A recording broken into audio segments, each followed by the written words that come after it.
Hello, brilliant beauties. Happy Friday on a Tuesday for me.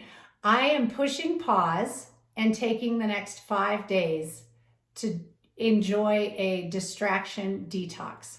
So I've analyzed my environment and looked at all the things that distract me from my goals, that create distance from my goals, and I'm detoxing my environment of those things for the next 5 days. I'm also finding that in a lot of coaching conversations with leaders, we're talking about the stresses and challenges that they faced during COVID, that they faced during the return to work, that they faced as they walk their teams through every layered crises and social injustice that our world has faced. And they haven't pushed pause to acknowledge the traumatic events that we've all endured. And as I've been engaging in these coaching conversations, I thought to myself, well, cancer on the heels of job loss is a pretty traumatic event, especially after falling from a horse 6 months prior, getting a concussion, making a giant dream come true, navigating a home build gone wrong, and a move to the country unexpectedly. It has been a wild ride. So I'm going to push pause, and instead of planning for what I might do during that time, because whenever I do have time and I want to refuel, I have refueling strategies that are my go-tos. And I want to refuel. However, I want to invite a spirit of curiosity, of wonder, of awe, of playfulness. That childlike spirit brings us joy. And so blank space is the mission that I'm on over the next 5 days. So I'm excited to say farewell for 5 days. I had a desk full of cancer bills, most of which were paid, notated. I take a little note who I spoke with whenever I call. I take note of whether I paid it online or if it was an over the phone. And one of the things I've learned from being broke as a joke, where I literally couldn't afford fruit snacks for my child, we didn't even eat grapes because that fruit is expensive. We were on such a tight budget, we would eat the cheap apples and bananas because that is how you feed a kid on a budget when you're on a solo income. It is very difficult. And in that moment, I learned how to reframe my financial mindset and to embrace a spirit of celebration and abundance as I paid my bills. So as I cleared through all the cancer bills that were remaining, I invited this spirit of celebration that the diagnosis journey has concluded. The surgical journey has concluded. The radiation journey has concluded. Hormone therapy, we're going to talk about that one later. I'm saving the best for last on this one because that one has been keeping me up at night and is igniting a little bit of a spirit of disruption, of friction, of anxiety, and all things that I don't love. So we're going to talk about that and spend some time there in part 2. But the first part is inviting that spirit of celebration. Celebrating that we live in a world of advanced medicine and extraordinary care. Is it perfect? Absolutely not. Yet cancer used to be a death sentence. Women's breasts were fully deformed as doctors scraped away cancerous tissues. We don't live in that world anymore, so there is a lot to celebrate. I've also been doing a lot of journaling on this concept of being a warrior and embracing a warrior mindset. I'm working on a production with an amazing friend and former colleague on cultivating a warrior mindset, and I can't wait to share that with you.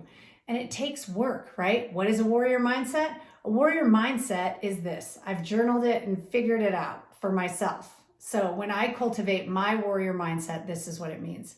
A warrior mindset is the ability to face challenges head on with courage and determination. It's about being resilient in the face of adversity and never giving up. People with a warrior mindset are fighters. They're constantly moving forward and always striving to be better. Warriors don't settle. Warriors don't play average. They don't fall into the world's patterns of average. Think normal distribution curve. If most people are doing it, warriors are not. They operate by a different set of rules and guidelines for their lives. They have a different playbook.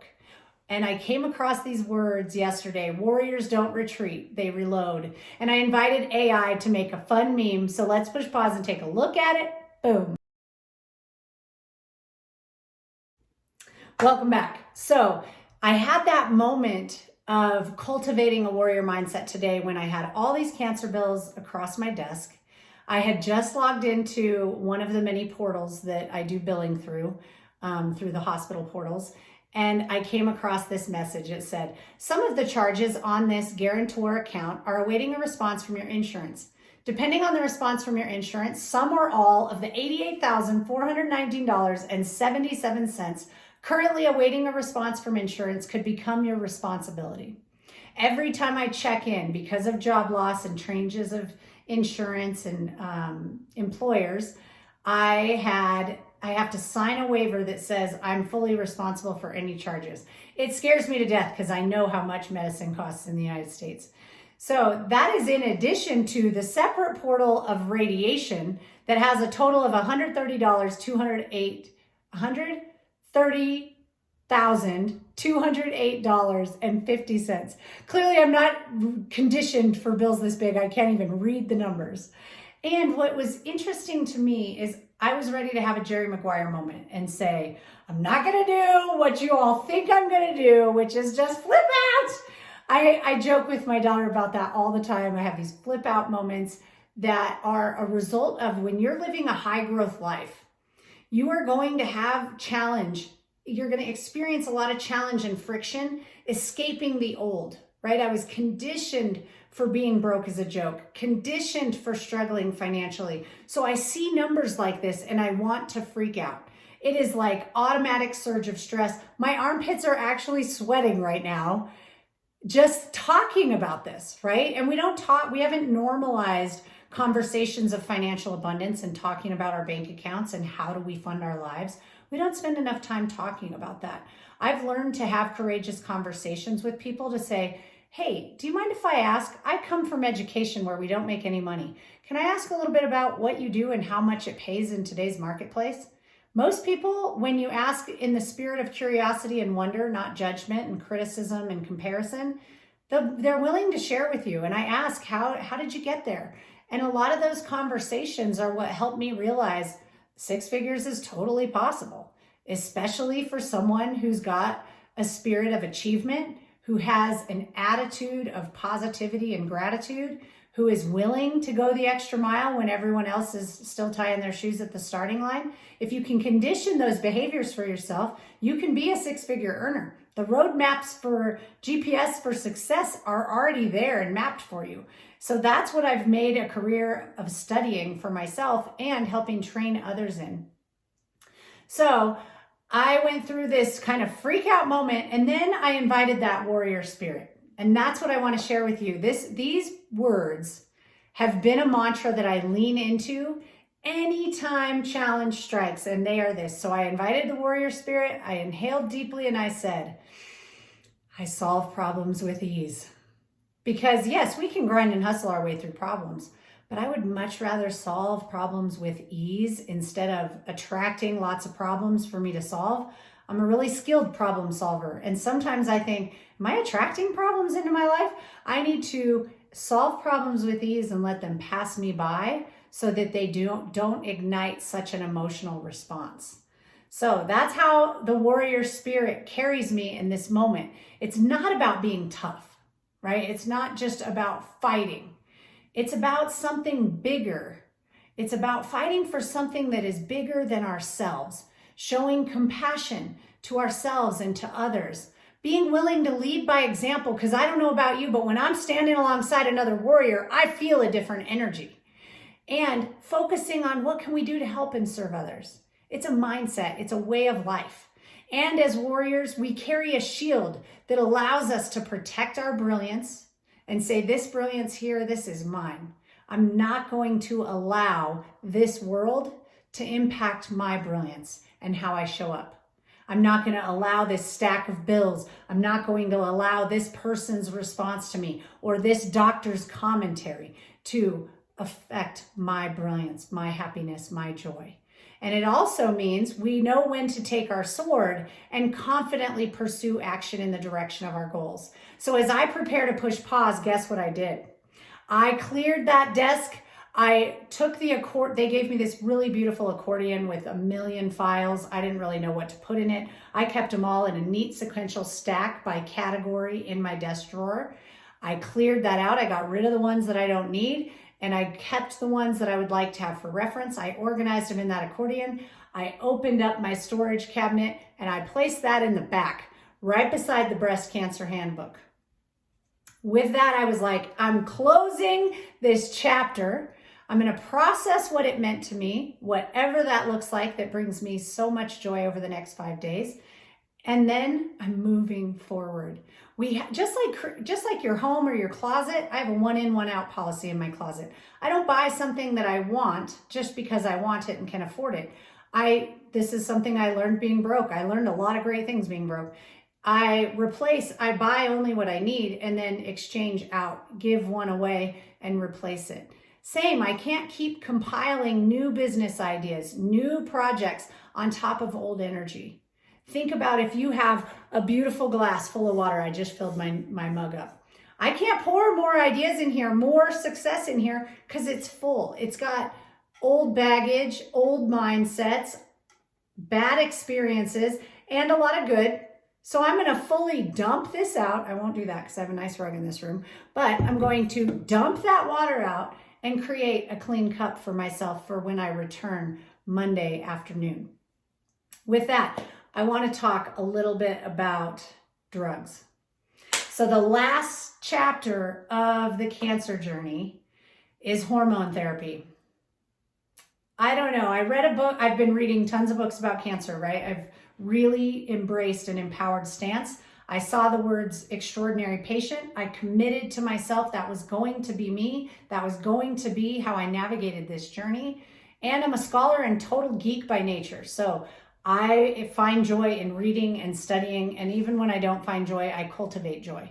I know that our brains are wired for learning and we're happy when we're doing that. So I bring that spirit and invite that into the space of study. So I go into my oncology appointment last Tuesday. And I was kind of nervous because I came across a book in the past few months in all my reading that was called Women, Food, and Hormones, or Food, Women, and Hormones, something of those 3 words arranged in whatever order. And in the introduction, it had said, there are no 3 words more controversial than women, food, and hormones. And it's true. As someone who values being even-keeled, being high-performing consistently, I thought, I do not want my hormones jacked with. I don't want to be all over the place, right? And so it's been scary to think about. I know that hormones are what trigger how these cells express themselves.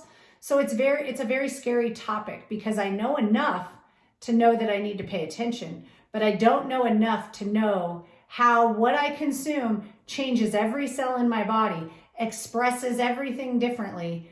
I don't know how estrogen, progesterone, HER2/neu respond to the foods I eat, to the sleep I get, to the alpha waves I listen to the environments that I'm in, to my response to stress, to the stories that we carry in our lived experiences that manifest themselves in our bodies energetically.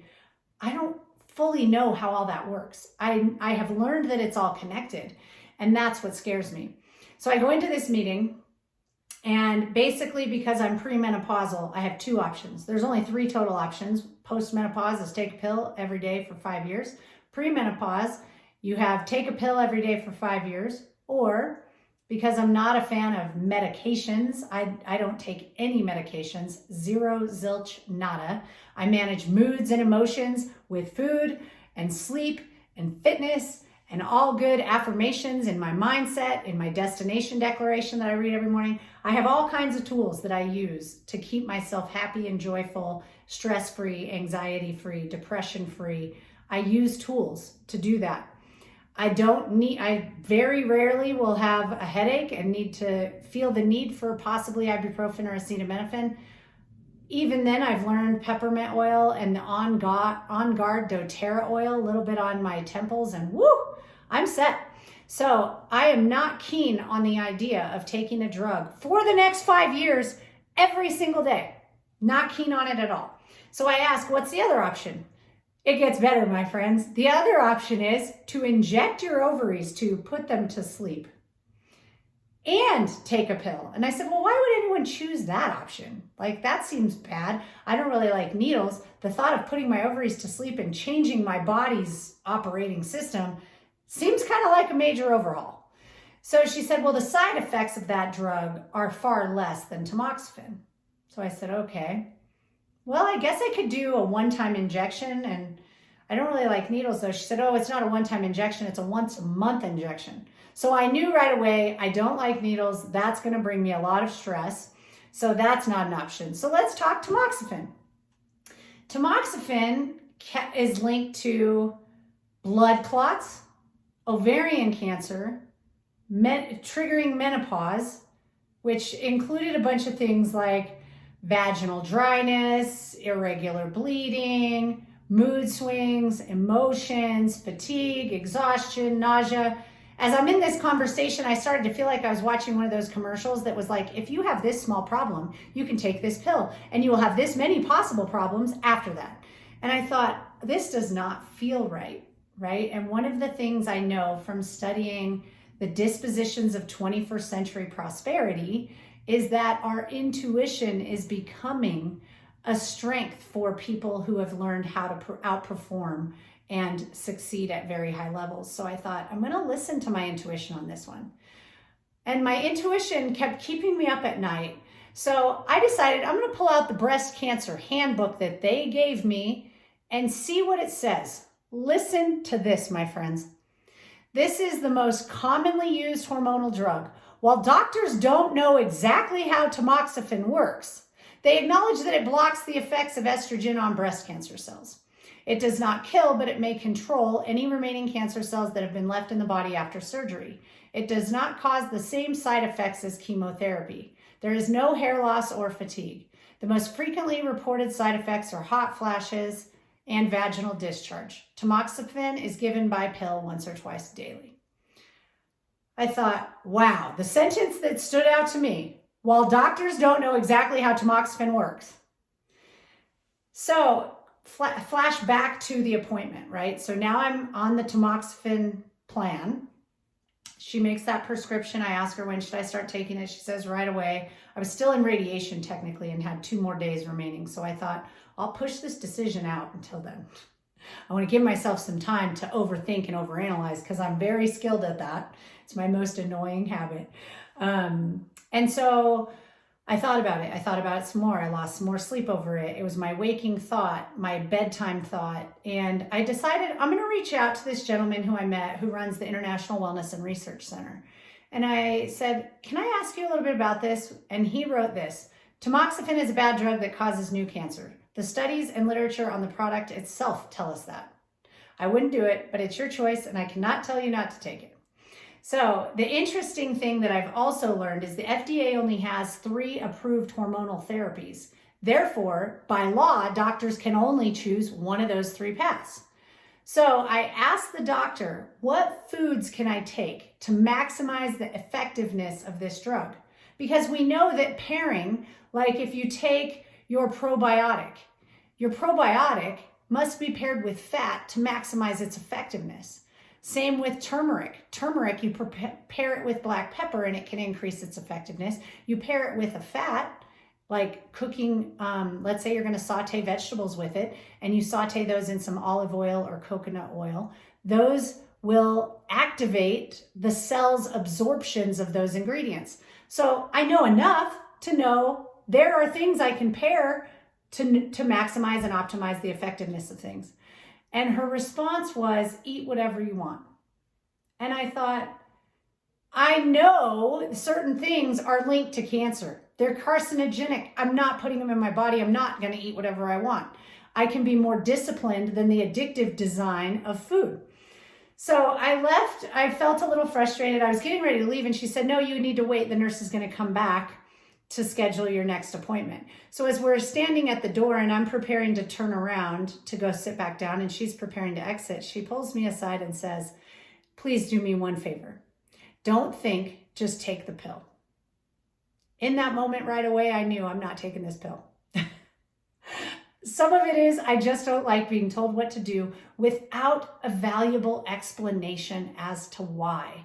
I need to know, why am I doing this? How is it affecting my body? How can I 10x its effectiveness through my behaviors, right? We see every day, we live in a world that's so average, it pulls us towards that. I have to fight it every single day of my life almost. Some days I naturally operate at a very high performance level. Most days I have to condition myself to get there because we don't live in a world that is conditioning us for that. So I thought to myself, this just doesn't feel right. And with that, I'm going to close with a very fun meme and spirit of humor as I embrace lifestyle change for myself. Push pause, create blank space, positive healing energy, hopefully maybe a date. I don't know what's coming my way. I do know that gratitude will be a part of my daily practice. That already is something that's a daily ritual for my daughter and I. And I'm getting some new stationery, so I'm very excited about that. And I also know that there will be some trips to Barnes & Noble. We went there when my mom was visiting, and I forgot how much I love bookstores. So I can't wait to snuggle up with a hot tea and a stack of books like the good old days and just read whatever suits my fancy, which will be some nonfiction, leadership, neuroscience, positive psychology. Those are my jams. But whatever I want for myself, not for others. That's my key distinguishing factor. Because normally I read those things so that I can share them with you, so that I can share them with others, so that I can create trainings. This time I'm just going to read them for a spirit of joy without the pressure of taking notes, organizing data and information. And so with that, I say farewell, my friends. I will see you I'm easing, my calendar is built to ease back in with an on-ramp, so it'll easily be a week before I go live again. With all of my love, thank you for your support. Thank you for your encouragement. It feels good to have this tamoxifen decision made. It feels great to have no cancer bills in or on my desk. It feels great to have zero cancer evidence in my home. It's all packaged up nice and tidy in the back corner of a shelf where it is out of sight and out of mind. Nowhere to go but up and to the right. That is how we live, warriors. With that, go out and shine your love and light into this beautiful world. Ah!